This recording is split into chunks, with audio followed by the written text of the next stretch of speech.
AP రాజకీయాలపై APCC అధ్యక్షురాలు షర్మిలకు అవగాహన లేదని ఏపీ ప్రభుత్వ సలహాదారు సజ్జల రామకృష్ణారెడ్డి అన్నారు. షర్మిల మాట్లాడిన ప్రతి దానికి సమాధానం చెప్పాల్సిన పని లేదన్నారు. షర్మిల హఠాత్తుగా ఏపీలో అడుగు పెట్టారని, రావడంతోనే వైసీపీపై వ్యంగ్యాస్త్రాలు సంధించడం చూస్తుంటే ఆమెకు ఏపీ రాజకీయాలపై అవగాహన లేనట్లుగా అనిపిస్తుందన్నారు. ఇక కాంగ్రెస్ పార్టీ వైఎస్ఆర్ ఫ్యామిలీని ఎంతగా వేధించిందో షర్మిలకు తెలుసని, తనకు జగన్ ఏం అన్యాయం చేశారో షర్మిల స్పష్టంగా చెప్పాలంటూ డిమాండ్ చేశారు. షర్మిల అబద్ధాలను ప్రజలు గుర్తిస్తూనే ఉన్నారని, సీఎం జగన్ ను విమర్శించిన రోజే షర్మిలను ఎల్లో మీడియా భుజాన వేసుకుంటుందంటూ మండిపడ్డారు. ఇక చంద్రబాబుకు డైరెక్షన్ లో షర్మిల మాట్లాడుతోందని, తాను చెప్పిన దానికంటే ఎక్కువ మాట్లాడితే చంద్రబాబు ఒప్పుకోడని, అందుకు ఆయన స్క్రిప్ట్ నే షర్మిల ఫాలో అవుతుందన్నట్టుగా విమర్శించారు. రైతుకు ఇది వచ్చింది, ఈ రోజు లేదు.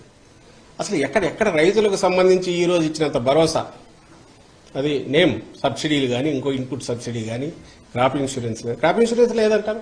తీసుకున్న రైతులందరూ ఏమనుకుంటారు ఇప్పుడు? అంటే ఇంత అబద్ధం పచ్చిగా తెలియక ఆడిండొచ్చు, తెలిసి ఆడారని కూడా తెలియదు. ఎందుకంటే స్క్రిప్ట్ ఇస్తే చదివారు కాబట్టి. బహుశా చంద్రబాబు నాయుడు కూడా అనాలకు సాహసం చేయడం, ఎందుకంటే తను ఇక్కడ ఉన్నాడు కాబట్టి ఇంకేదో దాంట్లో అవకతవకలనొచ్చు, లేదంటే నా చంద్రన్న కానుక లాంటి పథకాలు ఈ రోజు లేవనొచ్చు, అట్లాంటివి జరగలేదు. కానీ ఇంత అడ్డగోలు అబద్ధం అయితే ఆడాడు.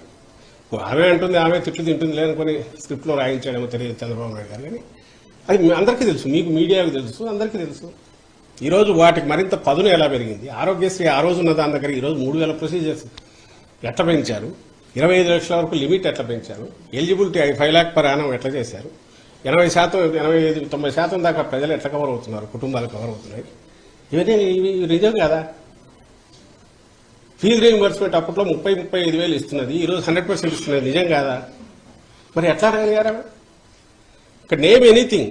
ఎక్కడ రాజశేఖర రెడ్డి గారి ఆశయాలు ఈయన మర్చిపోయారు, వెనకవేసి ఆయన మరింత పదునెక్కించారు, మెరుగుపరిచారు, వాటిని వ్యవస్థీకృతం చేశారు. ఇంక్లూడింగ్ డెలివరీ సిస్టమ్ కిందికి తీసుకెళ్లారు. నేను ఇది ఎక్స్ప్లెనేషన్ లాగా ఇవ్వట్లా, ప్రజలకు చెప్తున్నాం. ఆమె అనే మాటల్లో ఆమె మిగిలిన వాళ్ళు ఎలాగో అంటున్నారు. ఈరోజు ఈ కేవలం జగన్మోహన్ రెడ్డి గారి చెల్లెలనే ఏకైక అర్హత, రాజశేఖర రెడ్డి గారి బిడ్డ జగన్మోహన్ రెడ్డి గారి చెల్లెలనే ఏకైక అర్హతతో సోనియా గాంధీ వాళ్ళు తెచ్చి ఈ పోస్ట్ ఇస్తే అక్కడి నుంచి ఇక్కడికి వచ్చి ఇమ్మీడియట్ మొదలు పెట్టి రోజు రోజుకు అటాక్ పెంచుతున్న దాంట్లో.